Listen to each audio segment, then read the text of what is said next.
नमस्ते बच्चों, स्वागत है आपका प्रवीणाज हिंदी क्लासेस लातूरकर इस चैनल पर। तो कैसे हैं आप? आशा करती हूँ कि आप सभी अच्छे होंगे और हर वीडियो के साथ आप यहाँ पर व्याकरण सीख रहे हैं। तो हमने अध्याय क्रमांक 1 में भाषा, बोली, लिपि और व्याकरण सीखना था। तो हमने भाषा, बोली, लिपि यह 3 जो कंसेप्ट हैं वो हमने हर एक वीडियो में विस्तार से देखे हैं। तो आज हम देखने वाले हैं व्याकरण। तो चलिए यहाँ पर स्टार्ट करते हैं हम व्याकरण को सीखने के लिए। तो व्याकरण क्या है, व्याकरण क्या होता है और सही व्याकरण क्या होता है, तो ये हम आज इस वीडियो में देखने वाले हैं। लिपि से हम लिखना सीखते हैं और व्याकरण में सही व्याकरण यानी कि भाषा को सही तरीके से बोलना सीखते हैं। यानी कि यहाँ पर प्रथम हम देखेंगे व्याकरण की परिभाषा। तो यहाँ पर जब हम परिभाषा देखेंगे तो हमें समझ में आएगा कि व्याकरण क्या होता है और किसको व्याकरण कहते हैं। चलिए व्याकरण की परिभाषा देखते हैं। भाषा को सही तरीके से बोलने लिखने के लिए कुछ नियम बनाए गए हैं। इन नियमों को व्याकरण कहते हैं। परिभाषा से हमारे समझ में आता है कि भाषा का लिखित रूप जब सही होगा तभी वह पढ़ी और समझी जा सकती है।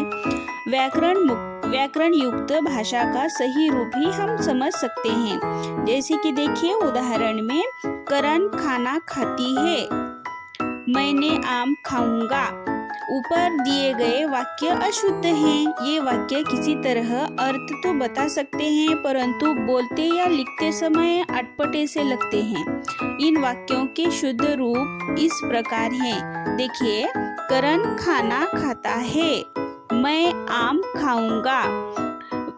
भाषा के शुद्ध रूप का ज्ञान व्याकरण द्वारा होता है। भाषा और व्याकरण का बहुत गहरा संबंध होता है, जो कि यहाँ पर जो शब्द होते हैं वो शुद्ध रूप से और अर्थपूर्ण होते हैं, उसी को सही व्याकरण कहते हैं। व्याकरण वह शास्त्र है जिससे हम किसी भाषा को शुद्ध बोलना, लिखना और पढ़ना सीखते हैं। तो इसके आधार पर जो भाषा है, भाषा के जो उदाहरण है वो दूसरा उदाहरण हम यहाँ पर देखेंगे। देखिए, राम जा रही है, सीता खाना पका रहा है। इन वाक्यों में राम पुल्लिंग है लेकिन उसके लिए रही का प्रयोग किया गया है। सीता स्त्रीलिंग है लेकिन उसके लिए रहा का प्रयोग किया गया है। ये वाक्य व्याकरण की दृष्टि से गलत है। तो इसीलिए ये जो वाक्य हैं, इन वाक्यों को या शुद्ध व्याकरण को सीखने के लिए यहाँ पर व्याकरण के 3 भाग पढ़ते हैं। भाग क्रमांक 1 वर्ण विचार, भाग क्रमांक 2 शब्द विचार और भाग क्रमांक 3 वाक्य विचार। तो इसको पढ़कर ही हम व्याकरण का शुद्ध रूप देख सकते हैं या पढ़ सकते हैं। तो चलिए हम यहाँ पर अध्याय क्रमांक 1 में जो पढ़ा है उसको और एक बार इस वीडियो में दोहराएंगे। तो आपको ध्यान देना है कि हमने अध्याय क्रमांक 1 में क्या पढ़ा है। आओ दोहराएं। भाषा के द्वारा हम अपने मन के भावों या विचारों को दूसरों तक पहुंचाते हैं और दूसरों के मन के भावों को जान सकते हैं। भाषा के 3 रूप हैं। 1 लिखित भाषा, 2 मौखिक भाषा, 3 सांकेतिक भाषा। बोलना और सुनना मौखिक भाषा के अंतर्गत आते हैं। लिखना और पढ़ना लिखित भाषा के अंतर्गत आते हैं।